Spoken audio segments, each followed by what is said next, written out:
Tá bem. Estamos começando a transmissão, irmãos amados, aqui da casa do irmão Jason, da irmã Patrícia, da irmã Esther, do irmão Pedro, que está ali, ali no cantinho. A irmã Nancy está aqui, então vamos fazer um oi assim, inicial. Então aqui dando um oi, irmão Jason, a irmã Patrícia, a irmã Esther. E aí, irmão, apareceu! Opa! Apareceu ali. Apareceu e sumiu. Passou que dá um oi aqui. Aqui, ó. A irmã Nancy aqui. Corre aqui rapidinho. Não, tá. Tá bom, depois ele vai dar um oi. E estamos juntos de novo. Então. Queremos dar graças, né, por esse tempo e começando esse voo, né? Bem-vindo a bordo todos. No meio dessa jornada que nós estamos vivendo. Bom, sabemos pela história, né, pela história que vivemos, que nós estamos numa época muito importante na história do nosso país, né, na história da nossa nação, da nossa América Latina, do mundo. Né? Nós estamos num momento de extrema importância, né? Extrema importância. Alô, Bruce! Oh, here we are again. God bless you, Bruce! É o Bruce, lá dos Estados Unidos. Então, acompanha nós um pouquinho. Ok. Mas estamos juntos, né? Estamos juntos aqui, pedindo a Deus que nos abençoe, né, irmãos? Pedindo a Deus que nos abençoe. E nesse pedido da bênção do Senhor, né, nós sabemos que queremos muito mesmo que Ele nos molde, nos toque, nos faça fortalecidos nas dimensões que são necessárias para a gente caminhar nesse último dia, né? Dimensões do Senhor, das ações de Deus sobre nós, né? Capacitações, grandezas, tecidos de Deus com que Ele tece a vida daqueles que o buscam. E isso é tão necessário, irmãos, porque os enfrentamentos revelados pelo Senhor nesse último dia da história são satânicos mesmo, né? As portas do inferno, disse Jesus, estão armadas na terra. Portas do inferno armadas na terra, de diversas formas, diversas maneiras. E as formas e maneiras das portas do inferno, elas são, vamos dizer assim, organizadas. Existe uma organização terrorista anti-Deus, uma organização satânica anti-Deus, chamada por Jesus em Apocalipse de dragão, dominadas pelo dragão. O dragão é explicado em Apocalipse 20 como sendo a antiga serpente, que é o diabo, que é Satanás, que é Lúcifer, que é um anjo, que tem uma inteligência privilegiada de organizações, de estratégias, né? Organizações de elaborações mentais para roubar, para matar, para destruir. Né? Jesus disse que as preparações homicidas, assassinas, derivam de Satanás, de Lúcifer, esse adversário terrível e que opera de uma tal maneira malignamente que lá em Apocalipse capítulo 12, Jesus disse que ele arrastou atrás de si 1/3 dos anjos de Deus. Você imagina alguém com a mentalidade dessa, irmãos? Capaz de arrastar do céu 1/3 dos anjos de Deus? Irmãos, não é uma brincadeira, é algo absurdamente potente, com condições declaradas por Jesus, que é de roubar, matar e destruir, né? E vai agir assim. Então, depois que ele cai dessa condição que ocupava perante Deus, ele se torna adversário de Deus absolutamente até o último dia, quando será julgado definitivamente, lançado no inferno. Julgado já está, vencido já está, né? Pela cruz de Cristo e em operação limitada. Mas a limitação da sua ação, pela própria pessoa de Cristo e na manifestação dos filhos de Deus, que operamos em derrubar as paredes e portas do inferno, né? Nós precisamos estar cientes de que é um inimigo terrível, né? E que levanta pessoas também. Então, ao levantar, ao trazer a alternativa a Deus ao coração das pessoas, ele expressa a sua identidade descrita por Jesus em Apocalipse 13 de 666. Então, 666 é toda alternativa a Cristo. Tudo que é alternativa, tudo, qualquer coisa, né? Sendo Cristo o Criador de todas as coisas, o condutor a toda dignidade na elaboração das ciências, né? Sendo Cristo aquele que dá a uma criança a condição de ser criança dignamente, né? A uma adolescente a condição de ser adolescente dignamente, a um casal, a uma família, a uma sociedade, a condição de ser humanidade digna, né? Então, sendo Cristo esse fundamento, que nunca deveria ser outro, quem, vamos dizer assim, sugere outro além de Cristo é o adversário. E quem propõe as propostas, aquilo que Cristo de fato constrói e construiria no coração do ser humano, é 666. Quer dizer, 666 é um código bem claro, bem simples de nós sabermos. Oi, irmã Sinésia, boa noite. Boa noite, irmã Sinésia. Irmã... Passei ali na Pisa Carol, estava ali, queria falar com ela por causa do telefone. Amém. Lá em casa são os 4 dias, pelo caro os telefone aqui, o meu com a da minha sobrinha ali. Tá, amém que chegou. Não, mas lá em casa tá muito. Não, chegou você aqui. Ah, tá, é. O meu tá muito. Né? Então, queridos, nós pedimos a Deus que nos abençoe nessa condução, né, nesse último dia, que nós estamos vendo aqui algumas palavras do Senhor.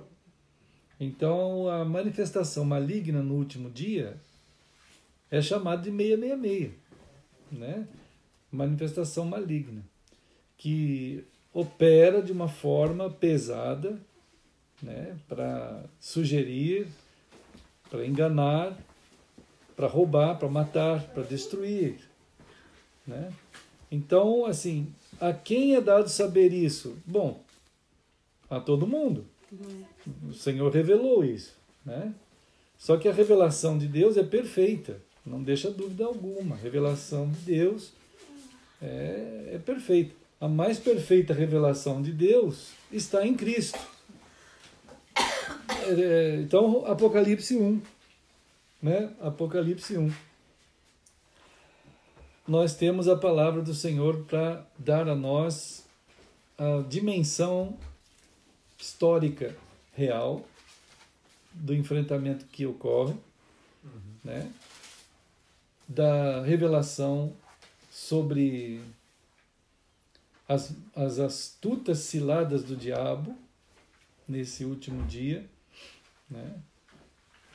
Ao mesmo tempo, a revelação perfeita de Deus, e não tem outro jeito de nós sabermos a verdade, a não ser por Deus, né?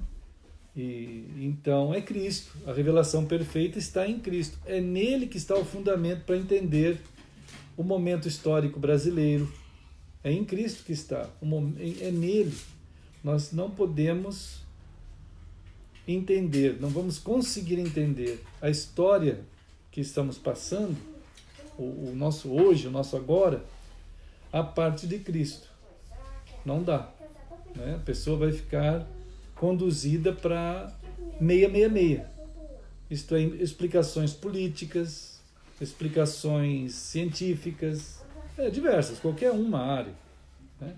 Então nós queremos muito, irmãos, como povo, como gente, como humanidade, como povo de Deus, que de fato a revelação de Jesus Cristo, como está escrito aqui em Apocalipse, né? Apocalipse 1. Então nota que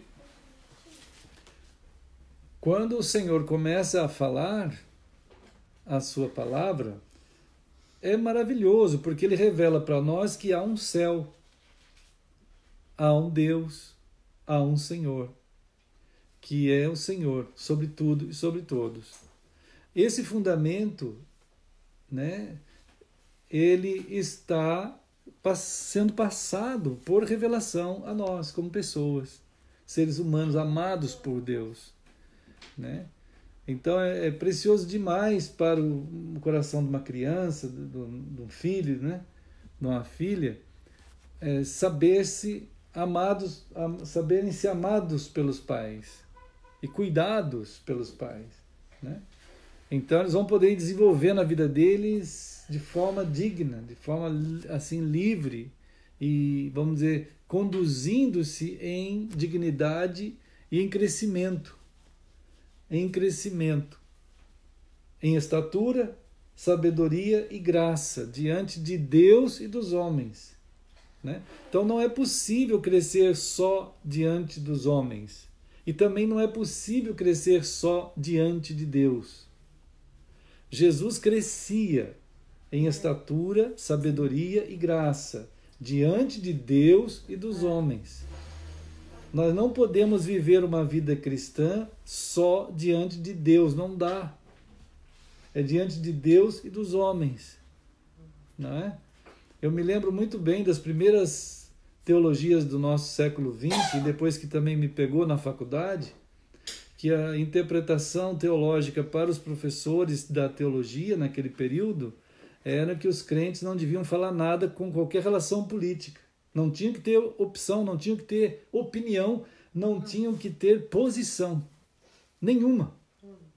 Então, os pastores tinham que preparar as ovelhas para nunca falar nada, nunca dizer nada.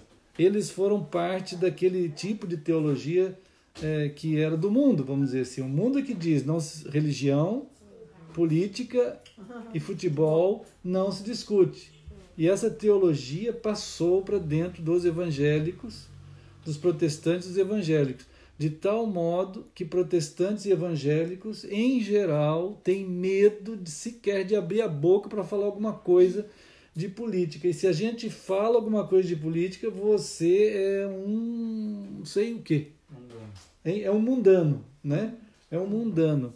Jesus crescia em estatura, sabedoria e graça diante de Deus e dos homens.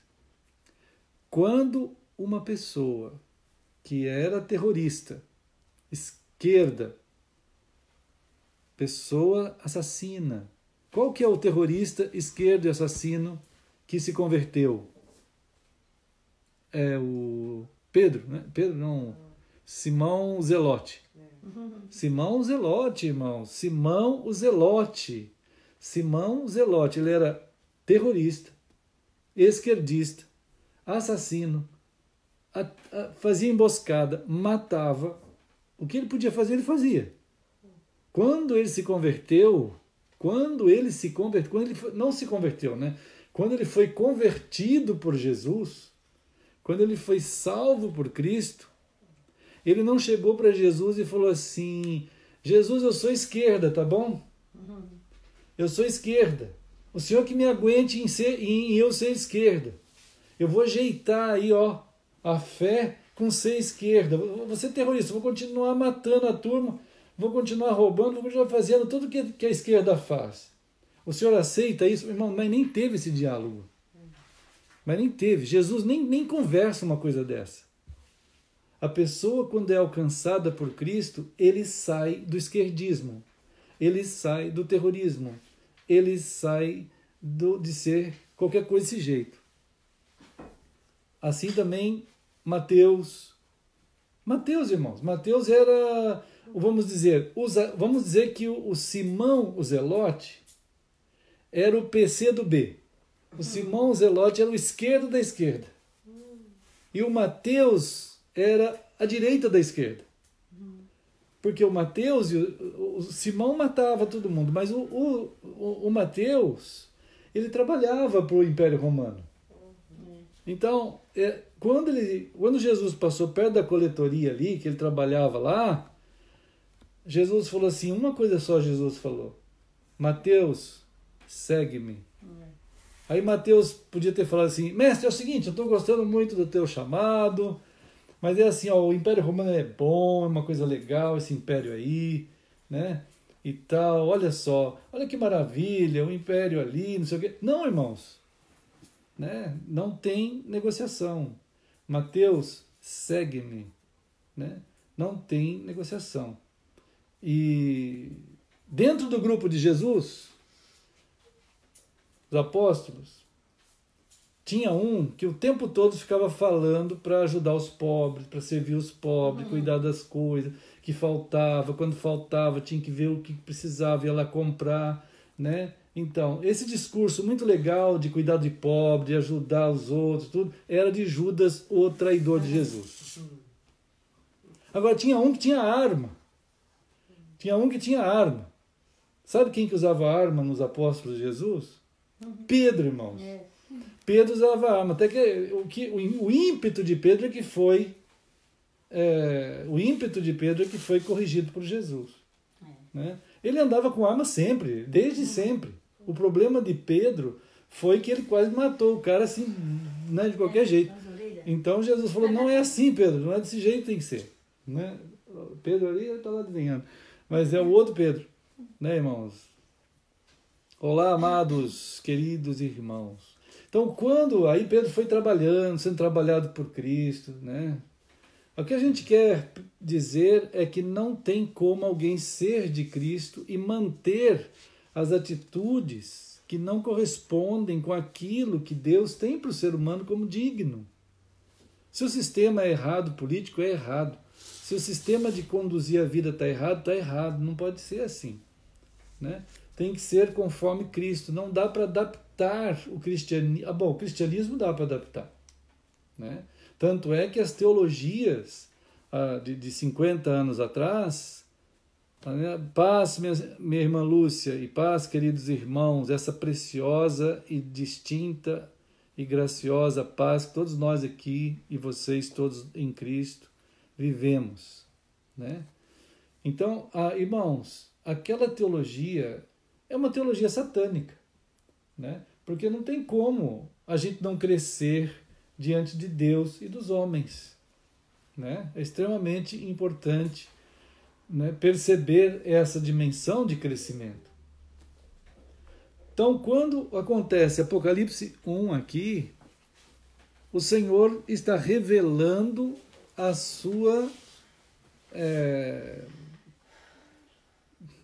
graça, a sua vontade, a sua pessoa, os acontecimentos, né? A história real, para que a gente tenha uma continuidade digna de humanidade dentro da nossa própria história e da história da relação com o Deus e com os homens, a relação com o Senhor e entre os homens. Como isso se dá? Né? Como isso acontece dentro do último dia? Existe todo um projeto ou uma palavra mesmo de Deus para que aconteça isso, né? E, ao mesmo tempo, Jesus está dizendo na sua palavra das artimanhas e perigos do maligno dentro da malignidade, tanto do Satanás quanto dos homens, dentro desse último dia, né? Não podemos deixar de pensar isso, de perceber que a revelação revela exatamente isso.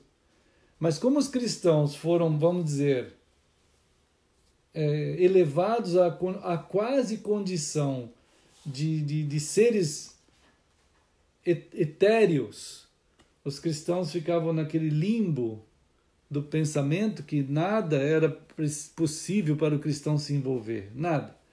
Qualquer coisa que acontecesse, cristão não se envolve com nada, cristão não se envolve com nada, cristão não faz nada, cristão não diz nada, cristão nada. A única coisa que o cristão faz, aí dá uma espiritualizada na coisa, eles chamavam aquilo de orar, né?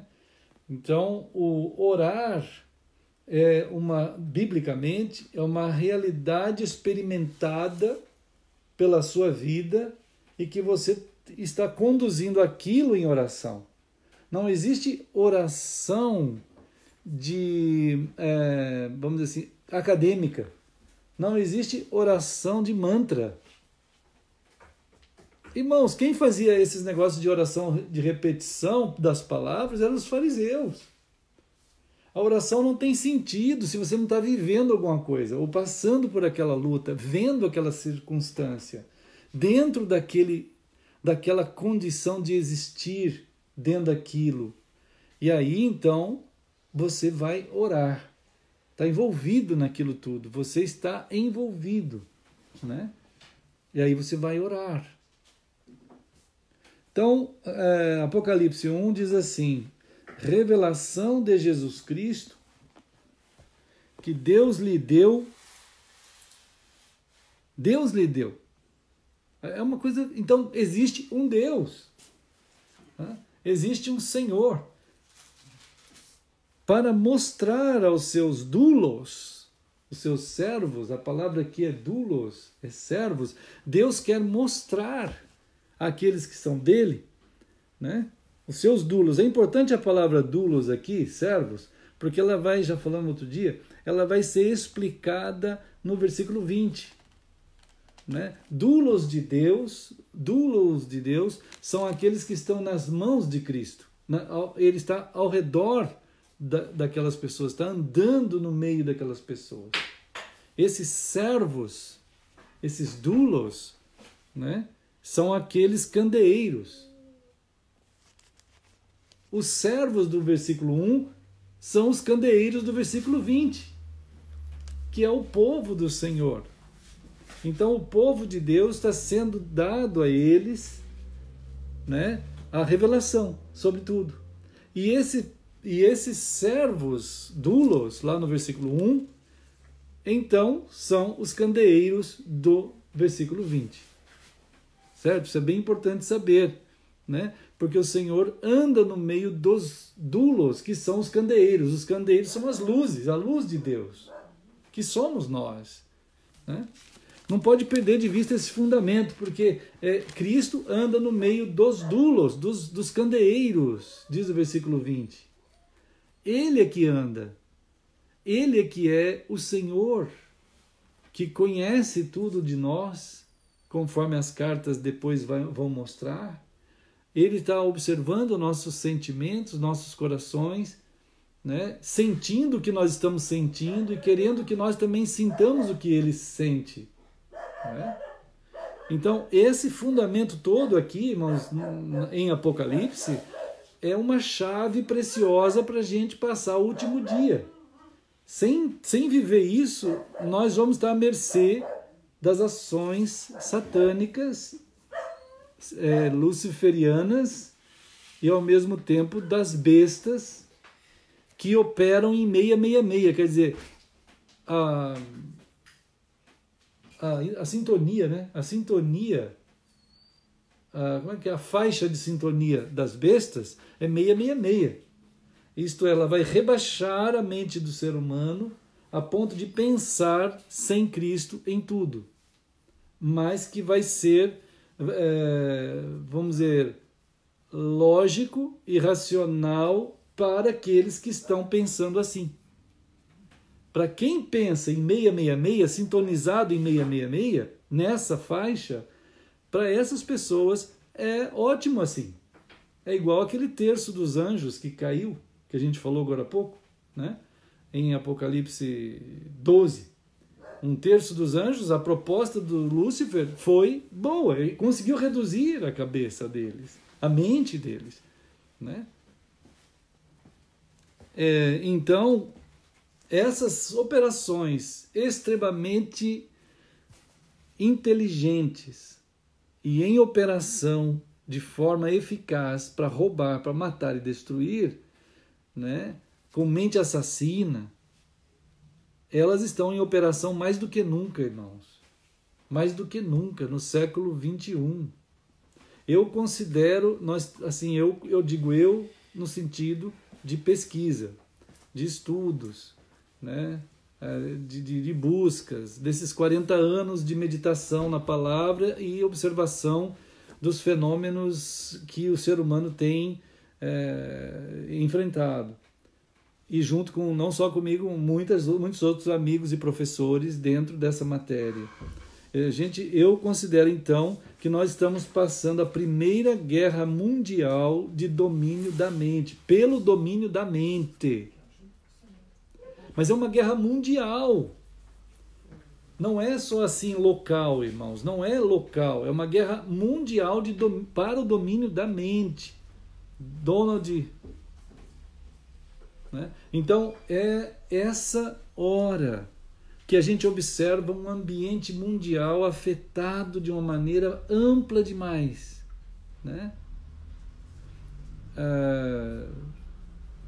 Então, é extremamente precioso saber que o Senhor chama a gente, a nossa atenção, a receber a sua palavra, para que a gente tenha as condições exatas de pensar na dimensão e na sintonia, sintonizados no Cristo Jesus.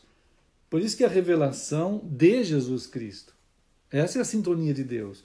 666 é abaixo de Cristo. É em outra dimensão, é em outra reflexão, né? Em outra sintonia. No século XX surgiram, eu trouxe aqui, surgiu uma pessoa chamada Lenin. Lenin.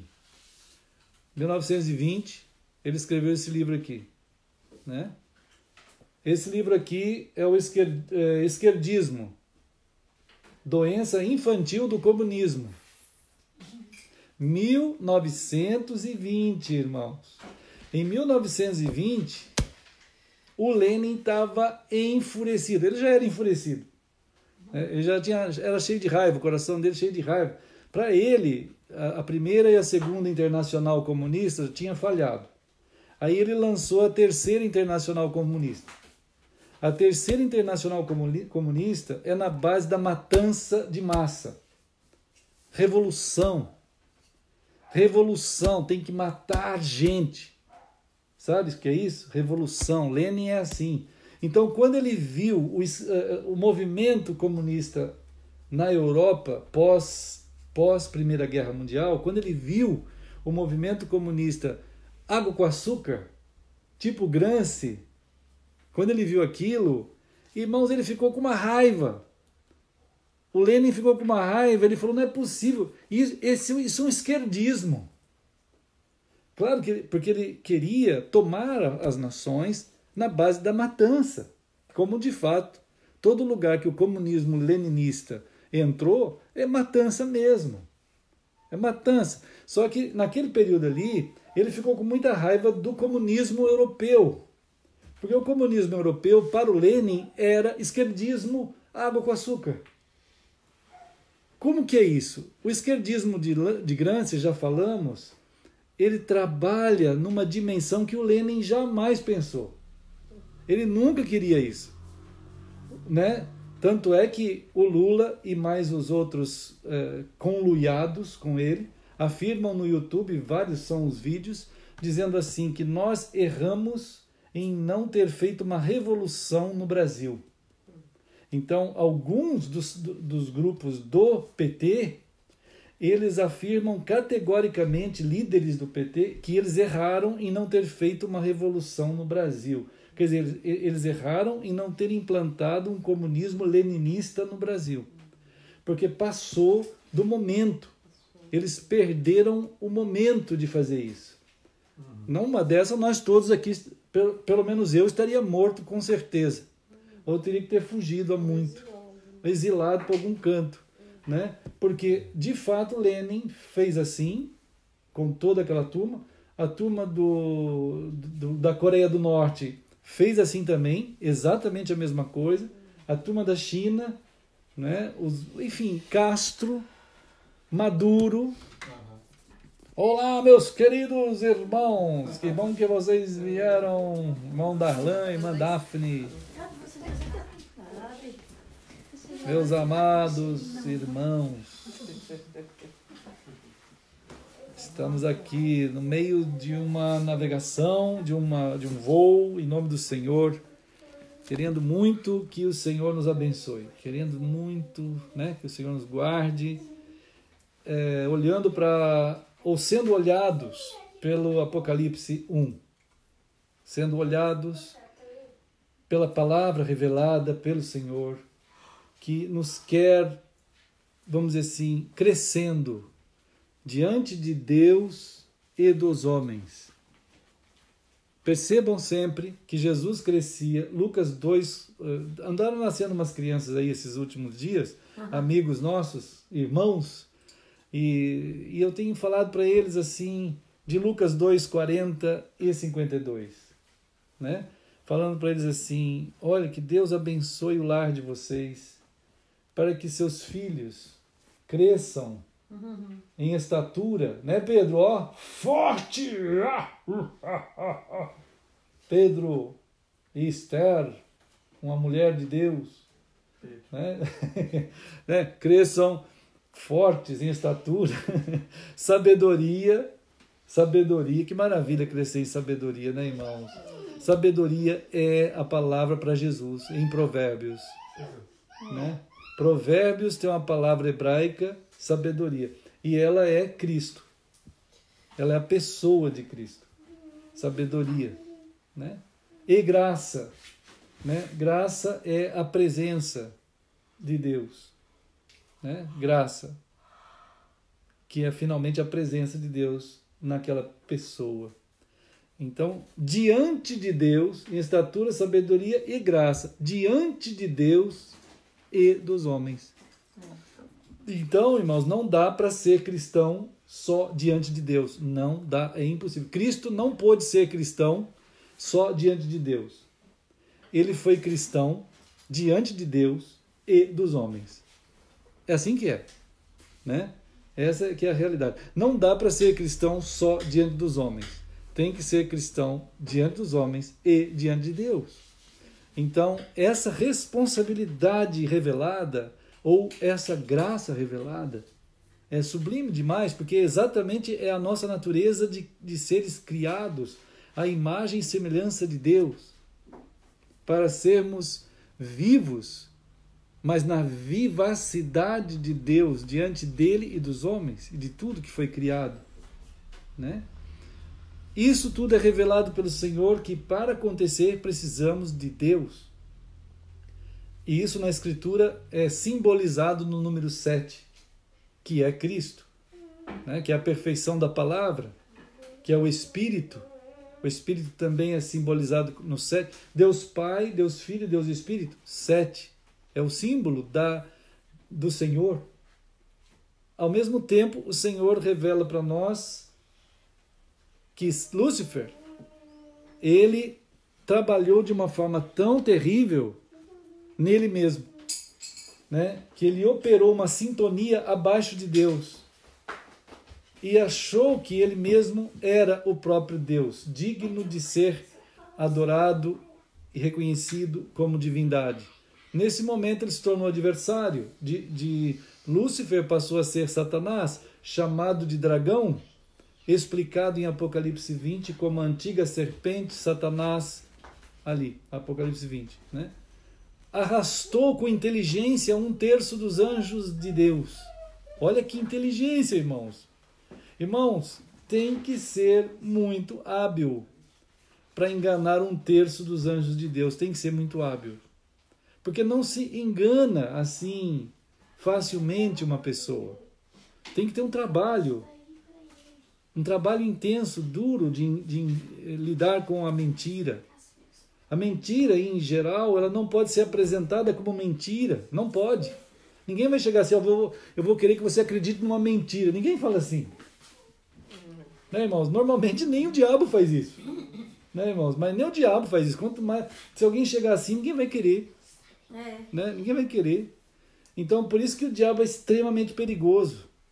Ele enganou 1/3 dos anjos de Deus. E não é uma brincadeira. Essa quantidade de anjos se tornaram demônios. Estão na terra. Né? E nós estamos aqui juntos também. Entende? Então, há certamente uma batalha imensa que foi travada absolutamente na cruz e que Jesus diz que nós vamos travar essa batalha contra forças espirituais da maldade nos lugares celestiais que são aqui. Né? Então, até o último dia. E as portas do inferno não prevalecem contra os filhos de Deus, se filhos de Deus são e forem, porque filho de Deus não é uma categoria de gente. Filho de Deus não é um título. Filho de Deus é uma condição constante. Filho de Deus é uma condição constante, irmãos. A pessoa diz assim, bom, primeiro aquela coisa, todo mundo é filho de Deus, está errado. Não é isso, não está errado. A João 1,12 responde isso, exatamente isso. Nem todos são filhos de Deus. João 1,12. Né? Pode ser filho de Deus se nascer de Deus. Nasceu de Deus para continuar filho de Deus no sentido real, não da salvação, mas no sentido da realidade de filho de Deus, é se ele de fato vive como filho de Deus. Então ele está sendo filho de Deus, na sua forma de falar, na sua forma de viver em casa, na sua forma de viver em sociedade. E se por acaso ele é um ser humano, o filho de Deus, vamos dizer, ele é enganado pelo Satanás, ele é salvo, mas ele está dentro de uma condição de apresentação, de não crescimento, de uma situação tal na sua vida, que ele agora está identificado ali com a Babilônia. Né? Apocalipse 18. Ele diz assim, ele está bebendo da ceia da prostituição com que ele se identificou agora. Por isso que em Apocalipse 18:4 o Senhor diz, sai disso aí, povo meu. Né? As ações malignas dentro desse último dia, né, irmãos, elas são de tal maneira complexas e operadas, né, que a gente tem no nosso século 20 e 21, né, operações. Então a palavra de Deus chama de 666, sintonia do 666. Quando você abaixa a mentalidade do ser humano para que ele aceite as ideias tais que forem construídas, desde que Cristo não seja absolutamente o absoluto. Então, qualquer outra alternativa a Cristo, ela é 666, né? Em tudo. Cristo é retirado de uma forma absolutamente sofisticada, inteligente, daquele raciocínio, daquele pensamento das pessoas. Então é 666. Esse é o número, a qualidade das ações dessas bestas, que tem gerentes também. Chifres. né, que vão operar nesse último dia. Essas operações, irmãos, elas são tão sofisticadas que elas têm que atuar na mente das pessoas de uma forma absolutamente, vamos dizer, disfarçada. Tem que disfarçar, tem que causar um impacto na mente das pessoas, que eles acreditem, deem crédito àquela voz que chega como alternativa, né? À sociedade, alternativa à sua fé, alternativa ao seu modo ético de vida, à família. Então tem que chegar de uma forma assim, bem trabalhada. Estamos vendo aqui o chamado a que o ser humano, a pessoa de Deus tem, né, para a revelação de Deus. Apocalipse 1. Deus revela essa verdade. Deus revela essa palavra, para que a gente não caia, né, em nenhum tipo de sedução. Das seduções, vamos dizer assim, mais dramáticas que a gente está vivendo, que a gente tem chamado de guerra mundial, Primeira Guerra Mundial, para o domínio das mentes, para trazer as mentes para uma sintonia de 666, né? A gente tem os domínios malignos do nosso país, né?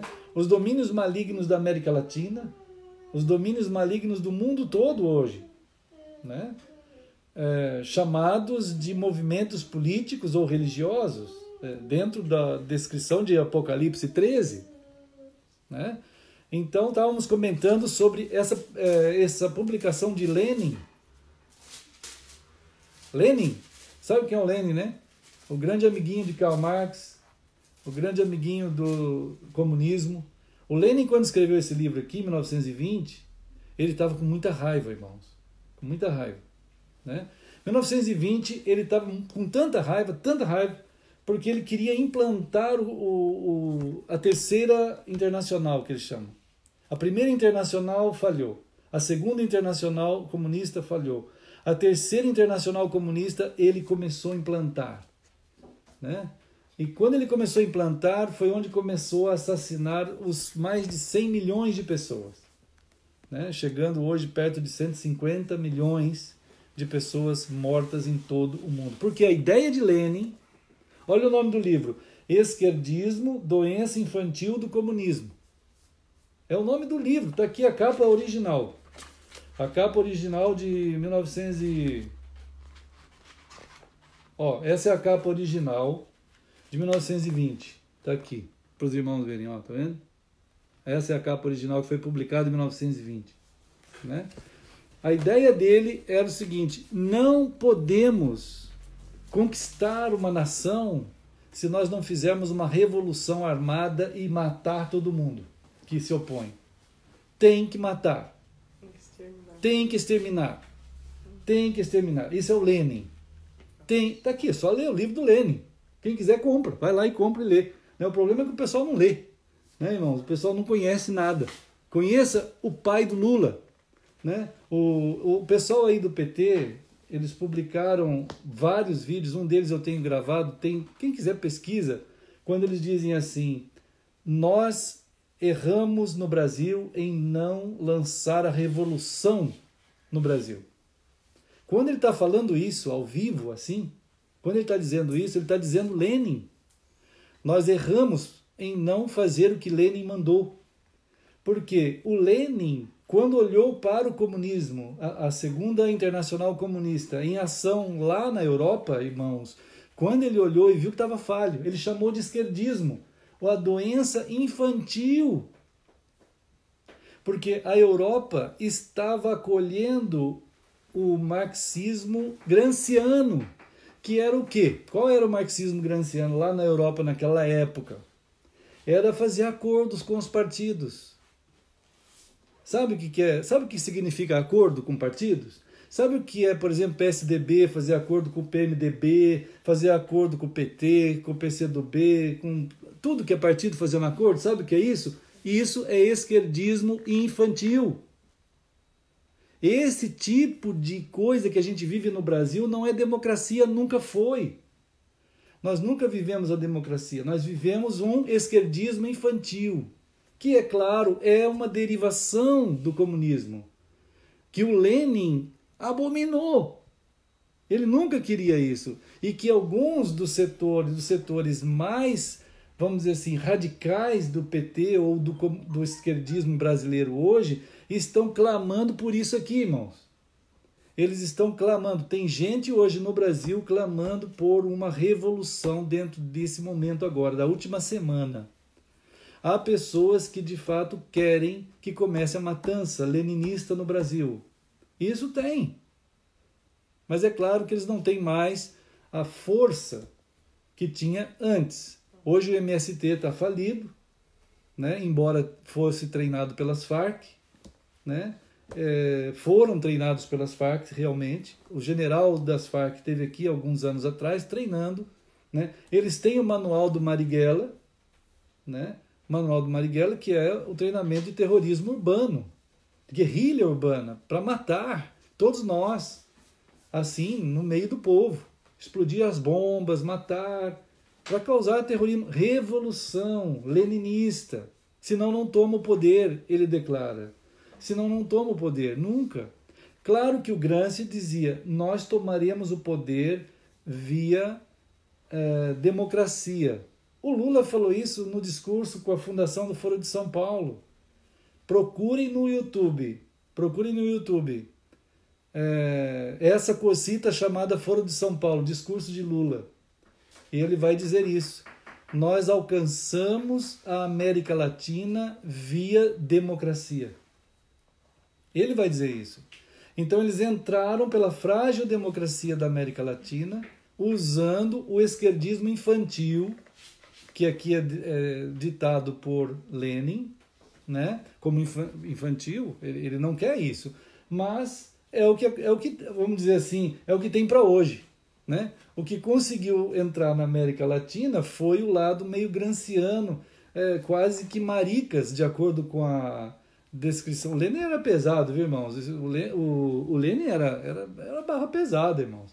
O Lenin era barra pesada, né? Embora tenha dentro do próprio grupo esquerda no Brasil, que começa no PMDB e vai até lá embaixo, né? Tenha muita gente nessa linha. Tanto é que há pessoas que você não consegue conversar. Você não consegue dialogar. Se você tentar explicar essas coisas, para ele ler um pouquinho dos documentos históricos, né? Conhecer os fundamentos, de onde vem isso. Agora, é claro, isso vem de Satanás, claro que vem de Satanás, né? Satanás tem a proposta de roubar, matar e destruir, revelada por Cristo, não por Satanás. Não foi Satanás que disse isso. Satanás jamais disse, Adão, eu vim roubar, matar e destruir, tá bom? Não, irmãos, ele não fez isso. Satanás disse assim, olha, Adão, Eva, bom, Deus é legal, mas tem uma coisa, ele falou assim, não se preocupa, acredita, isso é legal, você vai fazer, Deus vai gostar, né? Aí fizeram, olha o que deu, né? Nós estamos lutando até hoje, dentro dessa situação dramática, não fosse a graça de Deus em Cristo, não tinha chance, né? Então, a obra do diabo nunca é dizer assim, olha, eu vim roubar, matar e destruir. Nunca ele falou. Quem falou isso foi Jesus. Jesus desmascarou as obras do diabo. Mas como eu falei para vocês, a teologia, irmãos, a teologia dos crentes, eu fui aluno da teologia dos anos 70. Eu fui aluno dessa teologia. E essa teologia pregava na classe das faculdades teológicas, era um esquerdismo teológico. Por que era um esquerdismo? Porque dizia para nós, pastor não se mete em política, ele não tem opinião, ele não tem posição, ele não fala nada. Ele não pode falar, porque se falar é demoníaco, é mundano. O pastor não pode sequer influenciar politicamente ninguém. Era essa teologia, já pensou, irmãos? Isso era da aula, né? Aula política no mundo teológico dos anos 70. Não fala em política, né? Então, quer dizer, bom, a gente não falou mesmo. Os pastores todos, nós e antes de nós, desde o começo, quando chegaram os pastores no Brasil, irmãos, em 1880, por aí, era um evangelho diante de Deus. E diante dos homens, dê o que der. Os homens vão gostar daquele povo espiritualizado, meio budista, né? Todo mundo só na base do mantra, da oração e do mantra, assim, e não tinha crescimento algum diante dos homens. Meio zen. Era tudo um zen, era tudo zen. Então, quer dizer, quando pedia alguma orientação, como que nós vamos trabalhar como empregado? Vai orando. Como é que você vai ser patrão? Vai orando. Não tem nada na Bíblia que fala disso. Como que eu vou pensar agora no Brasil? Não tem que pensar nisso. Você vive aí, se dominarem sobre ti, você ora. Se você tiver um governo livre, você ora. Se tiver o que for, você vai orando. Quer dizer, não tem que ter envolvimento nenhum com nada. E é claro, irmãos, por faltar sal da terra, quem dominou foi maligno. O maligno entrou com tudo, né? Quer dizer, quando você não tem Agora, se você olhar, se você ler os crentes europeus, os crentes norte-americanos do período da guerra para a libertação dos Estados Unidos, do período das libertações dos países europeus, você não vai ver essa filosofia de jeito nenhum. Proibiram a gente de ler esses livros, irmãos. Eu não podia ler. Nenhum dos nossos alunos podiam ler. Tinha que ser formado aqui no Brasil, porque havia um domínio esquerdista da América Latina. Todos os pastores e clérigos formados naquela época, antes até, muito antes, desde quando pôde isso entrar no Brasil, era uma mentalidade de esquerda, absolutamente. E é claro que quando a esquerda dominou com violência, ou grancianamente, assim, dessa forma aqui que o Lenin abomina, né? Quando ela dominou assim e pôs-se em cima dos povos, agindo como todo mundo fosse sendo sempre massa de manobra, violentamente, mas uma violência de fato quase espiritual para dominar sobre o povo, né? Dominou. Ninguém falou nada, todo mundo aceitou, dizendo amém. Agora, quando a gente vê as pessoas dizendo, nós queremos ser um povo digno, queremos ser um povo livre, cada pessoa tem que ter a dignidade de ser uma pessoa, o homem é homem, mulher é mulher, a criança é criança, né? Um lar é um lar. Deus nos fez dignos para viver dignamente. Aí o pessoal acusa a gente de estar sendo intransigente, ou violento, ou qualquer coisa. Ou você é um pastor mundano, não para de falar em política. Como que pode... né? Não, então é melhor falar contra Jesus, porque o tempo todo em Apocalipse é política. Né? É política e céu, céu e política e céu, o tempo todo. Né? Então, quer dizer, os evangelhos é um confronto. O povo de Israel, quando estava para escolher um rei, escolheu errado. Né? Isso é política ou não é política? É claro que é política. Né? Eles tinham que esperar, ter paciência para que o rei, de acordo com o coração de Deus, fosse trazido. Mas ninguém sabia ainda quem era o rei segundo o coração de Deus. Ninguém sabia. Então o povo não teve fé, ele não teve paciência. Ele queria porque queria um rei. E eles até disseram assim, nós queremos um rei porque todo o mundo tem um. Né? Então Deus falou, calma, ninguém quer saber de calma, vamos escolher um. Já escolheram quem? Saul. Aí foi uma desgraça, né, irmãos?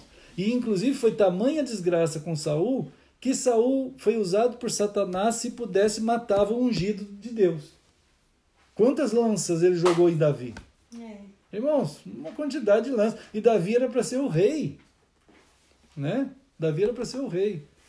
Então, quando, já falamos aqui agora há pouco, quando Jesus encontrou com um terrorista, esquerdista, né? Assassino, tudo que é de ruim, né? Zelote, partido de terrorista, quando ele encontrou com Simão, o Zelote, o Simão não disse assim, Senhor, é o seguinte, eu vou te aceitar, entendeu? Só que eu vou continuar sendo terrorista. Eu vou continuar sendo de esquerda. Eu vou te aceitar, mas vou ficar à esquerda. Mas não teve essa conversa, irmãos. Jesus chamou Simão Zelote e de lá ele deixou tudo, deixou o terrorismo, deixou a esquerda, deixou tudo. Não tem condição de uma pessoa ser de Cristo e ser de esquerda. Não tem condição. Não é possível. Onde que está isso? Simão Zelote. Né? Ah, bom, mas vai ver que tem uma esquerda um pouco mais suave. Tem. Tem Mateus. Mateus era de esquerda, só que ele era cobrador de imposto. Ele era de esquerda, mas era cobrador de imposto. Era uma coisa mais amena, até que era inimigo entre eles. O Lenin fala isso, que tem gente da esquerda contra gente da esquerda. É assim que é. Você tem Simão Zelote contra Mateus, o publicano. Os dois são de esquerda, mas um quer matar o outro. No mundo comunista isso é chamado de teoria das tesouras. Né?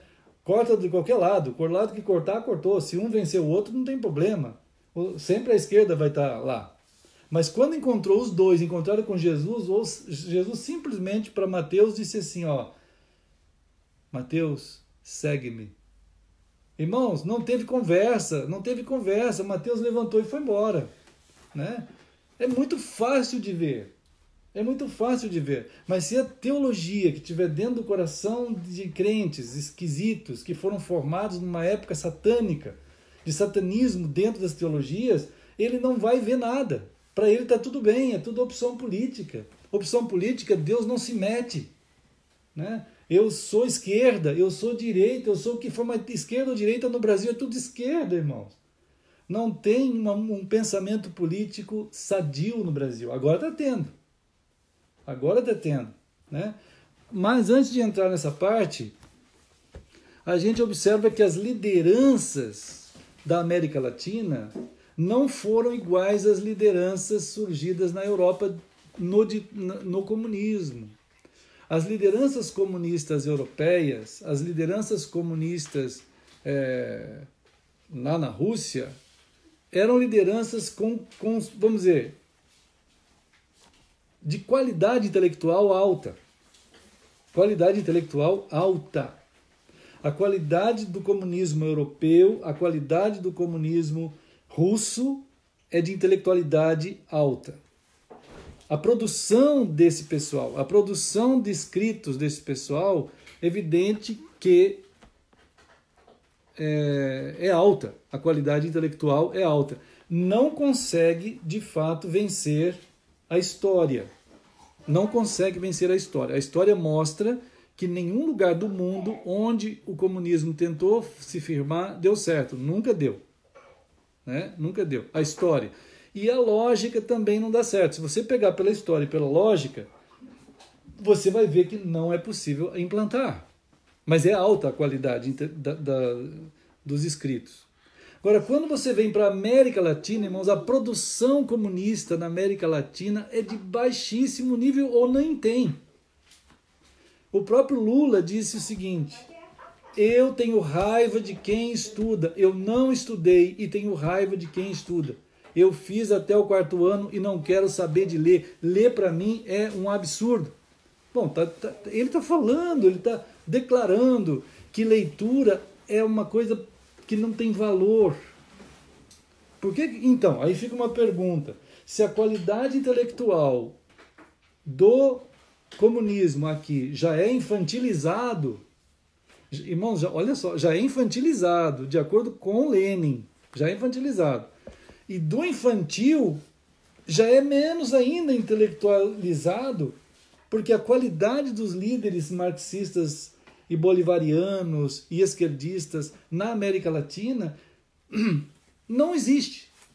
Não existe qualidade intelectual neles. Aí fica uma pergunta assim: por que o pessoal ainda segue? Né? Por que o pessoal ainda segue isso?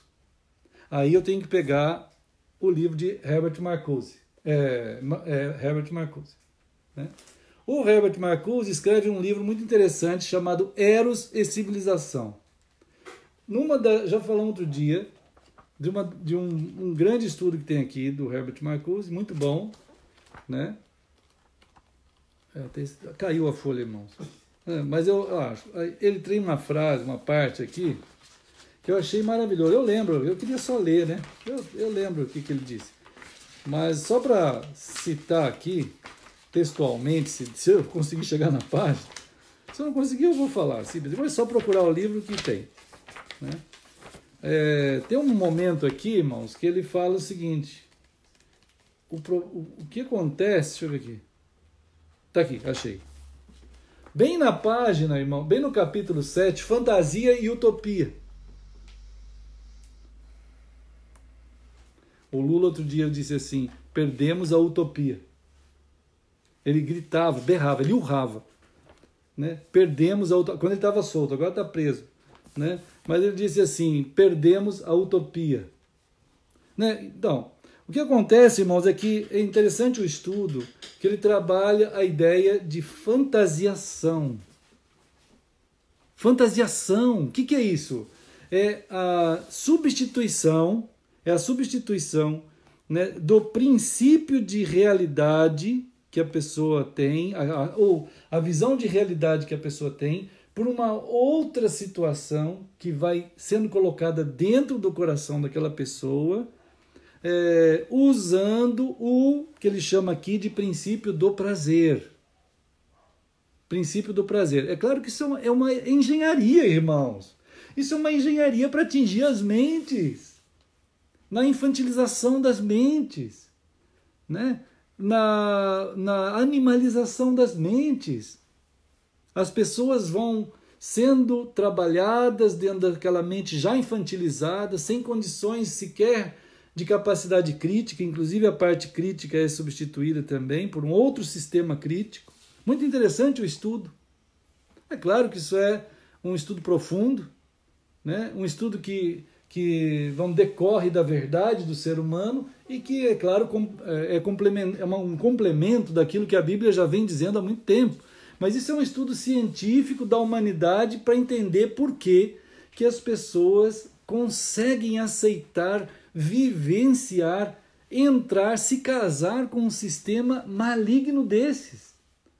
Porque usa-se um sistema de oratória, vamos dizer, e de apresentação presencial que entra para dentro do imaginário das pessoas, cria-se um ser mitológico, imaginário dentro das pessoas, e as pessoas infantilizadas creem naquilo. Olha, irmãos, não é difícil entender isso. Por que muitas crianças acreditam no Papai Noel? Porque os pais falam. Eles entram no imaginário da criança, nesse lugar sagrado do ser, e trabalham com uma mentira muito elaborada, muito bem elaborada, cuidadosamente falada, parecendo que é verdade, falada pelos pais ou por elementos de autoridade, e a pessoa vai acreditando naquilo. E o fato de ir acreditando numa mentira, irmãos, a mentira tem um DNA, um pai, irmãos. Sabe quem falou que a mentira tem um pai? Foi Jesus, irmãos. Né? Então, Jesus diz que o DNA da mentira vem do diabo. Né? Então, e lá em Apocalipse 13, as bestas trabalham exatamente na sintonia da mentira, 666. Né? E vão operar a nível da administração pública, da economia mundial, dos sistemas de formação das nações, quanto vai operar nos sistemas de crença e espiritualidade das pessoas. Né? Então, atingiu o imaginário, ele chama de fantasiação, processo de fantasiação. Né? E aí, isso aqui é um estudo ligado com a política. Agora, tem que chamar Freud para falar alguma coisa também. Né? Segunda carta de Freud, lá de Viena, irmãos. Segunda carta de Freud, está aqui, está até saindo a página, as folhas. O Freud diz o seguinte, que as pessoas são, vamos dizer assim, tratadas, quando ele escreve para o pastor Pfister, eram amigos, 30 anos de cartas, irmãos, quem puder compra. Né? 30 anos de cartas, segunda carta de Viena, olha só, irmãos. O Freud diz assim, as pessoas são alcançadas através da transferência erótica à sua pessoa de tratador. Então, o que ele diz assim? É claro que para o Freud, Eros Eros significa toda a ambientação lúdica, palpável, sensorial. Por isso que Apocalipse diz que uma das bestas vai enganar as populações com o sistema lúdico das pessoas mesmo. Porque ele vai se apresentar perante as pessoas com uma apresentação para, vamos dizer, naquela dimensão já rebaixada das mentes, fácil de enganar as pessoas. Né? A América Latina foi seduzida por um tempo, né? Por Castro, por Hugo Chávez, né? Quando a Venezuela caiu na conversa do Hugo Chávez, não toda a Venezuela, uma grande parte da Venezuela caiu, né? Evo Morales, Mujica, pessoal ali da Argentina, Kirchner, aqui no Brasil Lula, que era o chefe de todos eles, em 1990 formou o Foro de São Paulo. Como que as pessoas caem na conversa dessas pessoas, se eles não têm conteúdo algum? Né? Como?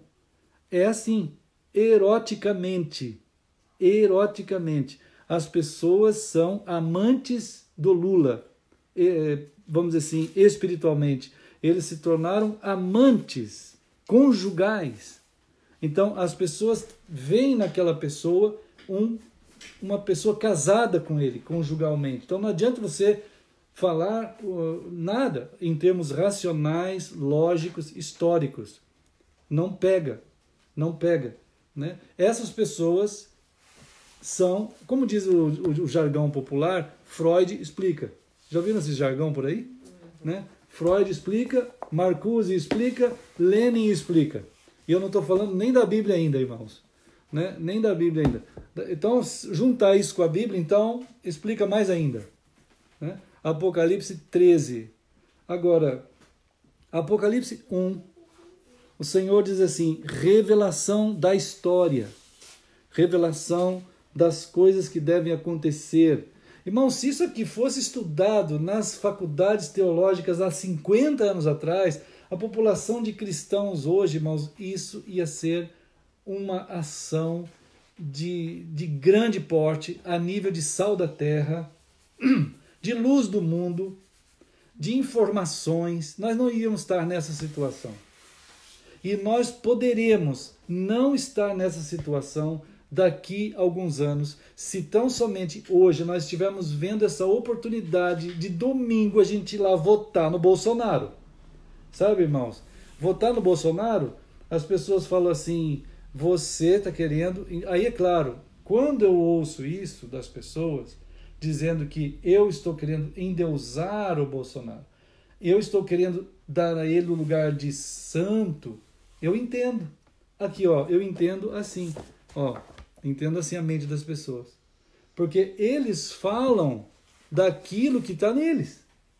Eles não entendem essa linguagem elevada do entendimento da situação política e do entendimento da situação real. As pessoas não entendem que você, analisando o que acontece no Brasil e todo o conluio de esquerdismo, né, e toda a proposta fora do Bolsonaro, que é para levar, todos querem levar para ensinar o Pedro, lá na escola dele, que ele não é menino e que ele ainda vai escolher o que ele vai ser. Você quer que o Pedro aprenda isso na escola? Que a Esther não é menina. Você quer isso? Você quer que os professores ensinem isso para o seu neto, para o seu filho? Eu não quero de jeito nenhum, mas as crianças, o Pedro ainda tem noção da verdade, tem muita verdade no coração, mas a maior parte dessas crianças desse tamanho, eles não sabem nada ainda, eles não têm noção quase. E eles vão receber, você pode usar batom, você pode, menino, você pode usar brinco, isso é Ciro Gomes, isso é Haddad, isso é Alckmin, isso é Marina, esses, eu não lembro mais algum, mas esses são nitidamente satânicos, filhos de Satanás. O Haddad chega a tal ponto que fala, eu vou na cadeia ver o que o Lula tem para dizer para mim. Né? O Ciro Gomes diz assim, se nós entrarmos no poder, eu dou indulto para o Lula, ele vai sair se a gente entrar. Irmãos, isso é uma confissão de crime. O chefe dele está na cadeia. Irmão, você já pensou isso? O chefe e só que para o mundo da esquerda, essa esquerda aqui, já caçada pelo fantasiação, eles olham para o Lula como seu marido na cadeia, como o seu conjugal na cadeia, e que é o inocente. Eles olham para eles, porque quando o Lenin dá as diretrizes, de conquista de uma nação, ele diz categoricamente: você faça o que tiver que fazer. Se tiver que matar, mata. Se tiver que roubar, rouba. Só que isso não é roubar, isso não é matar. Isso são caminhos para se chegar ao poder. Como Ciro Gomes disse outro dia, nós vamos tomar o poder. Né? Entende? Então nós não estamos agora diante de uma eleição, irmãos. Não é uma eleição. O que nós estamos aí é uma guerra mundial, irmãos. Uma guerra no nosso país. Ou a gente se torna livre pelo voto no Bolsonaro, que é o único que diz assim: Deus, misericórdia, me ajude. Eu estou aqui pegando a tua palavra, eu preciso de ti, porque as famílias precisam ser famílias. Né? Do modo cristão de ser famílias. Nossas crianças têm que aprender algo na escola que seja sadio. Essa cartilha da ONU e do MEC não vai entrar. Né? Deus, misericórdia, eu preciso de ti. Aí tem crentes que dizem assim: mas pastor, como você pode defender o Bolsonaro? Mas por que você está achando isso? Né? Me explica então. Quais são os motivos que não poderia votar em alguém assim? E me explica os motivos pelos quais eu deveria votar em algum outro lá, qualquer. Hoje é um modelo cristão, vamos dizer, um modelo digno. Existe um modelo digno. E o outro modelo, irmãos, não é mais tesouro, como é que é aquele cara? É o Edward. Edward, mãos de tesouro. Não é só uma tesoura, tem um montão de tesouras. Irmãos, tudo querendo cortar, e não importa, uma vai ter que sobrar, uma vai ter que vencer. Né? Mas todas vão cortar, todas vão matar. Agora, há uma só opção, e eu creio, irmãos, é por misericórdia de Deus que a gente ainda tem. Né? Nós estávamos caminhando a ser dominados absolutamente. Né? Então, irmãos, Apocalipse 1, né? Diz assim: Deus lhe deu para mostrar aos seus doulos as coisas, olha só, as coisas, é história. É história, né? Eu já vi tanta teologia de Apocalipse, mas a que eu mais vi é que os crentes não querem saber de Apocalipse. Os crentes não querem saber. Irmãos, os crentes cristãos evangélicos não querem saber de Apocalipse. Sabe por quê? Porque dentro das faculdades nós aprendemos correntes apocalípticas, irmãos. Sabe isso, irmão? Todo mundo sabe, os crentes sabem que tem correntes de interpretação. Irmãos, misericórdia, irmãos. Quando foi que Jesus aqui no começo para João falou assim, ó, revelação, João, olha aí, João, fica atento, João, eu vou passar a você as correntes de Apocalipse. Irmãos, não tem, irmãos. Claro que a misericórdia de Deus me alcançou, a misericórdia de Deus ao me salvar, ao me chamar para o ministério de Cristo, ao me preparar, Ele me tem em suas mãos como chamado dele. E essa é a palavra de Apocalipse 1:20. Apocalipse 1:20 diz que as 7 estrelas que viste na minha mão, as 7 estrelas são os anjos. E anjo, irmãos, na Escritura é o pastor que Deus chamou para cuidar do seu povo. Esse anjo é o pastor. Né? É evidente que a teologia deu um jeito de jogar o anjo para fora quando traduziu Apocalipse 1 de forma errada. Irmãos, olha devagar Apocalipse 1 agora, que eu vou mostrar para vocês o que está escrito em Apocalipse 1:1. Aqui em Apocalipse 1 está escrito assim no final, bem no final do versículo: enviando por intermédio do seu anjo. Aí, irmãos, houve um acréscimo, né? Notificou ao seu, ou notificou, isso é um acréscimo. A palavra notificar não existe no original, irmãos. Porque anjo é João. O anjo é João. O texto grego original da Escritura. Se você lesse grego, eu tenho lá um monte de versões do grego. Você vai olhar e você vai ver que o anjo é João. O anjo é João. Então a tradução tem que ser assim. Até eu traduzi aqui, ó. Traduzi.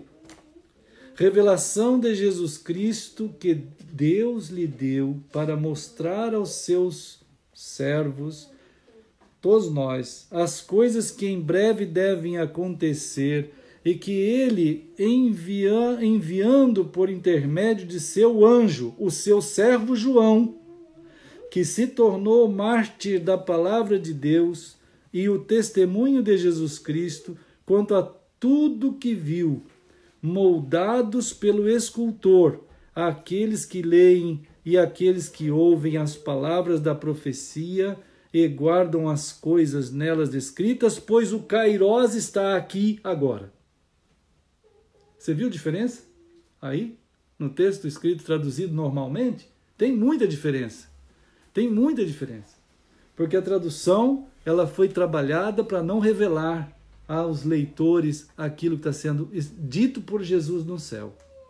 A primeira coisa que nós temos que saber é que Deus chamou pessoas e chamou essas pessoas de anjos dele para trazer a palavra ao povo dele, os candeeiros que precisam ser alimentados. E eu já dizia para os irmãos, alunos meus, pastores lá na faculdade, vocês se preparem, porque vocês não vão mais pastorear aqueles que o Senhor chamou vocês para pastorear. Porque, irmãos, o que eu já vi, pessoas outro dia colocaram assim para mim, pastor, eu estou passando aqui para os irmãos um site com 3.000 sermões. Mas o que absurdo, irmãos, o que é isso? 3.000 sermões? Irmãos, quando que na Escritura Jesus está dizendo assim, ó, vocês peguem um site com 3.000 sermões e vão ler todos? Irmãos, não existe isso, irmãos. Não existe coisa mais estranha à Escritura de Deus do que isso. Porque quando o Senhor Jesus quer notificar os seus servos alguma coisa, ele vai falar ao coração do seu servo pela palavra, e eu vou me tornar mártir da palavra e vou falar a palavra àqueles que ele quer que eu fale, como eu estou fazendo agora. Mas a maioria das ovelhas de Deus, eles preferem ler milhares de sermões no YouTube ou no Facebook, ou sei lá onde que for, do que pensar na palavra que está vindo da parte do Senhor, que o servo do Senhor, o pastor de Deus, está trazendo. Ele não quer. Ele vai ouvir 200 sermões, mas como que pode uma coisa dessa? Estudo bíblico tem um monte, mas não existe estudo bíblico na Bíblia. Irmãos, nunca, o que mais hoje, vamos dizer assim, causa espanto aos teólogos de Paulo, vamos chamar assim, eu conheço um monte deles, doutores em toda parte, eles dizem assim, Paulo é impossível de você tirar qualquer estudo dele, porque ele fala as coisas assim totalmente atrapalhadas, segundo os teólogos. Paulo não está falando nada atrapalhado, irmãos. Ele está falando conforme a necessidade daquele povo que está em algum lugar. O Espírito Santo vai dizer assim, Paulo fala isso, ele vai lá e fala aquilo. Não tem jeito de sistematizar Paulo. Tem gente que chama Paulo de sistemático ou de alguém assim. Não é possível. Quem fez Paulo ser sistemático foi os teólogos de teologia sistemática. Eu sou mestre em teologia sistemática. Minha formação de mestrado foi teologia sistemática, né?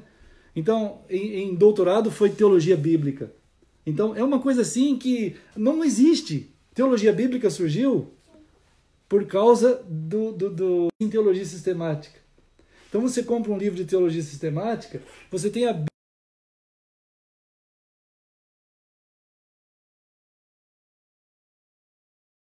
uma coisa assim, por exemplo, vamos sistematizar a vida do Jason. Vamos dizer assim, o Jason, vamos fazer assim, todos os momentos do Jason que ele teve no hospital.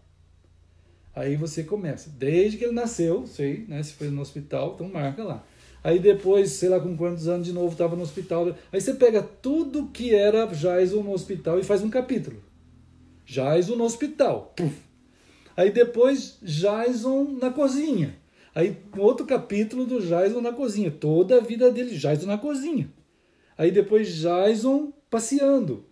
Ou Jason no supermercado. Ou Jason brincando com o Pedro.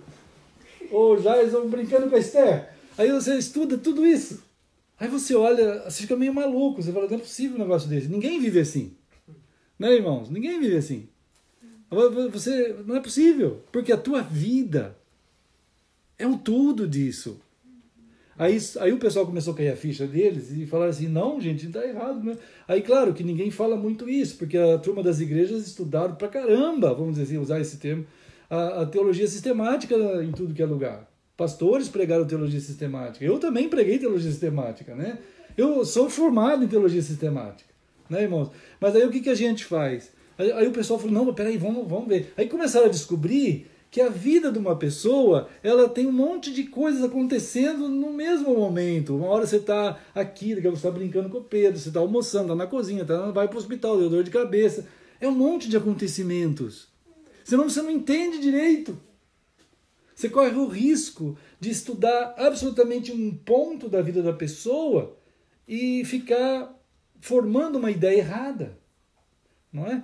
Então, isso aconteceu com a teologia realmente. A teologia bíblica, por outro lado, surgiu para ampliar o campo e reverter a teologia sistemática para um campo de conhecimento mais amplo. Né? Então, essa é a realidade do entendimento da história e da realidade bíblica. Então, o fator da revelação, irmãos, do apocalíptico, ela tem que contar com toda a mente e o coração de Deus e toda a história de Deus sendo revelada. Então, a história está sendo revelada. Né? A história. Ele diz aqui, eu quero que vocês conheçam a história. A história, então, é um todo. E tudo está envolvido. Né? E aqui ele vai dizer o seguinte mais. Vamos ver aqui. Só para a gente dar uma conclusão nesse momento. Né? No versículo 3, ele vai usar a palavra ler, ouvir e guardar. Ler, ouvir e guardar. Né? Então, é assim. O que ele está querendo dizer aí com a palavra ler, né, irmãos? O Senhor está dizendo assim, é importante que vocês se dediquem a... vamos dizer que eu marquei aqui uma palavra, vamos ver se dá para lembrar aqui, irmãos. Deixa eu ver aqui. Tal...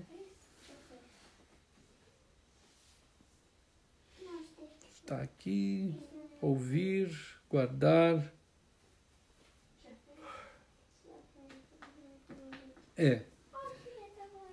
Irmãos, ele diz assim, é uma palavra assim forte, porque significa, anagnosco, vamos dizer. Anagnosco significa, é uma força muito grande que tem que acontecer no teu olho. É uma intensa maneira de olhar, uma intensa maneira de se dedicar, né? Uma intensa maneira de ir para a Escritura. Escritura. Nesse tempo que a gente está vivendo, só tem uma forma de passar o último dia. Se você fizer da Escritura o amor do teu olhar. Atos 17:11, ele fala assim, os irmãos de Bereia, eles não faziam nada sem examinar a Escritura, para ver se as coisas eram assim. Então, nós, o povo do Senhor, nesse último dia, devemos ter o nosso olho voltado poderosamente, fortemente para a Escritura, para comparar tudo, irmãos, tudo, né? Então, quando a gente vai para a Escritura, nós vamos para o verdadeiro revelação da história, a verdadeira revelação da vida, a verdadeira revelação de como eu devo me ver em tudo, diante de Deus, diante dos homens, como eu devo viver. Então, eu devo querer muito. E esse tipo de olhar, né, é um tipo de olhar muito intenso Porque é aqui na Escritura de Deus que há de revelar toda a realidade histórica. É nisso que eu vou me basear. Né? E depois ele vai falar em ouvir. Né? A ouvir. Esse ouvir deve lembrar a gente de Apocalipse 2 e 3, quando a tradução também não está boa. Né? Ele diz assim, quem tem ouvidos... Não é boa a tradução, irmãos. Porque a tradução é a seguinte, ó. O Espírito, olha só, o Espírito que fala, que sussurra, o Espírito da vida que cria ouvidos em nós, é Ele que cria o ouvido, porque é a palavra de Deus que cria o ouvido para a fé. Romanos 10, 17, né? A fé vem pelo ouvir. A palavra de Deus que cria o ouvido para ouvir. Não dá para ouvir com esses ouvidos, mas o ouvido criado pelo Espírito. Quem tem esse ouvido criado pelo Espírito, tem que colocar aqui na tradução. Quem tem esses ouvidos criados pelo Espírito, ouça então o que o Espírito diz àqueles que ele chamou. O chamado cria o ouvido, e o ouvido permite você ouvi-lo. Essa é a tradução. Né? O chamado cria o ouvido permite você ouvi-lo. A luz de Deus ninguém pode ver, mas é pela luz que você pode vê-la, a luz que ele alcança você. O amor de Deus você não tem, mas é o amor que você recebe dele como primeiro amor que permite você amá-lo. Né? Entende? Então é uma bênção. Aí no capítulo 1 ele fala isso. Não é bem-aventurados, eu traduzi aqui assim, ó, moldados pelo escultor, Macários. Serão moldados pelo escultor, que é Deus, aqueles que leem dessa forma, que ouvem pelo ouvido criado pelo Espírito, e que guardam, né? E que guardam, isto é,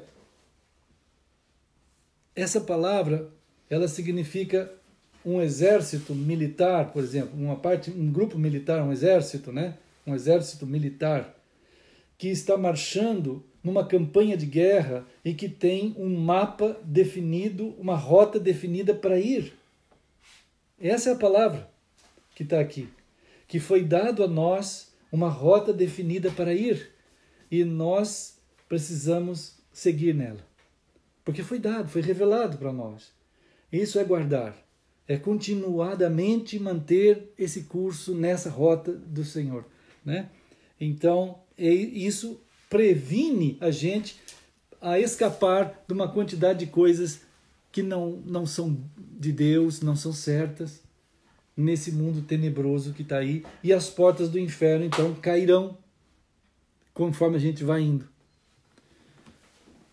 Irmãos, vamos celebrar o Senhor. Depois a gente continua. Temos que clamar para a gente estar digerindo, sendo guardados, né? Vamos celebrar o Senhor. Todos os irmãos que estão em tantos lugares, certamente as lutas serão muito grandes.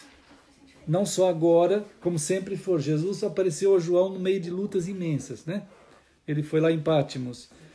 E não é de estranhar a ardente provação, como disse Pedro e João também disse, a ardente provação pelas quais estão passando irmãos nossos em toda parte do mundo. E nós aqui também, né? Não são poucas, irmãos, as vezes que essa semana já encontrei com irmãos que estão passando por lutas terríveis.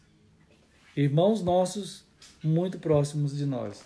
Mas é assim mesmo, no meio desse tempo, as batalhas vão ser muito grandes. Mas o Senhor é fiel, né? E bom em nos dar da sua graça, né? Vamos celebrar, irmãos, vamos celebrar a graça do Senhor, a graciosa presença do Senhor, que possamos nos fortalecer no Senhor. E se agora nós podemos celebrar o Senhor, é porque dele é a vitória mesmo, né?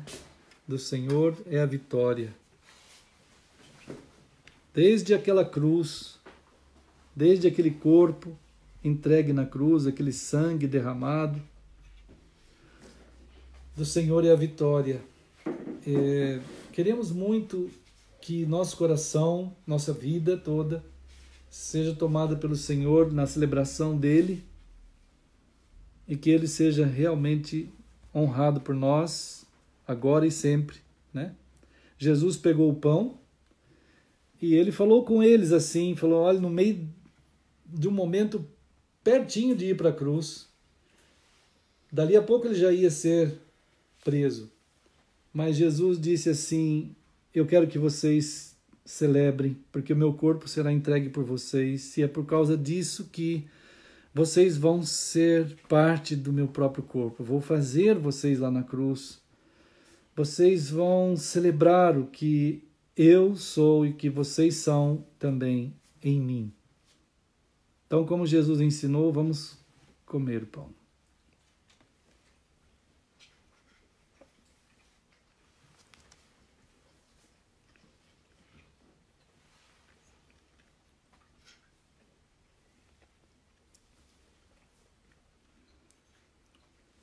Querido Senhor, nós lembramos muito bem das Tuas palavras santíssimas, lá da Páscoa, quando o Senhor tirou o povo da escravidão daquele Egito e os levou pela Sua mão forte. Senhor, já naquele dia também anunciando a cruz da nossa salvação, e da nossa condução até a terra prometida no céu. Nós estamos aqui celebrando que tudo está em Ti, Senhor, querido Senhor. Celebramos agora essa tão grande salvação e direção da nossa vida nesse último dia, até chegar aquele dia, quando amanhã, logo de madrugada, o anjo do Senhor tocará a trombeta, Senhor. Realmente são palavras simples para nós entendermos o que vai acontecer. O céu vai se abrir e a glória do Senhor surgirá. O Senhor surgirá e nos chamará para ir para o céu contigo. Isso nós celebramos agora também, Senhor. Agora nós oramos em nome de Jesus. Amém. Irmãos, Jesus pegou o cálice e disse assim, o meu sangue vai ser entregue por vocês. Ele irá perdoar os pecados. Ele é o Novo Testamento diante de Deus. Vocês agora serão guardados pelo testamento eterno do meu sangue. Muitos terão os pecados remidos. E também eu quero dizer a vocês que desta hora em diante eu não beberei deste fruto da videira, mas então nós vamos continuar celebrando até aquele dia em que o hei de beber, mas o vinho novo no reino de meu Pai. Então, como o Senhor ensinou, irmãos, vamos celebrar.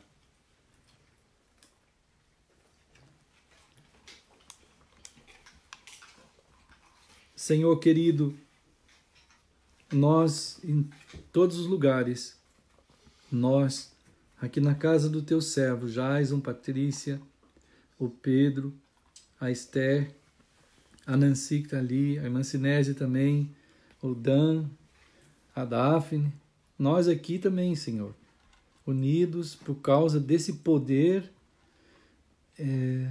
dado a nós participarmos, celebramos o Senhor, a vida que há em Ti. Agora nós fizemos assim, Senhor. Muito obrigado, Senhor, por essa bênção. Senhor, guia cada um de nós todo o tempo para que em Ti, tão somente no Senhor, nós possamos seguir até aquela hora de estarmos entrando no céu, nos lugares mais lindos que nossos imaginários jamais poderiam imaginar, mas foram contados pelo Senhor com aquelas palavras, quando então as primeiras coisas terão passado. E então, Senhor, contigo nós celebraremos. Assim nós oramos em nome de Jesus. Amém. E é isso, irmãos. Pedimos ao Senhor que abençoe todos nós, né? Abençoe nosso país. Obrigado, Pedro. Obrigado. Pedro. Abençoe todo esse povo, né? Nessas horas que não negligenciamos o dom, né? Que há em nós. Aí, Pedro. Tchau, tchau. Irmãos, olha aí, corações. E não é a Nancy? Corações. Tchau, turminha. Aí, irmãos, maravilha. O Pedro ali, a Esther, o irmão Jaison, a irmã Patrícia. Tcharam! A irmã Nancy fazendo um tchau também, a irmã Sinésia, o Darlan e a Daphne. Todos nós, irmãos, estamos despedindo mais um pouquinho, mas juntos sempre em Cristo. Deus abençoe todos nós, irmãos. Vamos ficar firmes, olhando para o Senhor e sendo bênçãos, crescendo diante de Deus e dos homens, em nome de Jesus, né? Deus abençoe, queridos.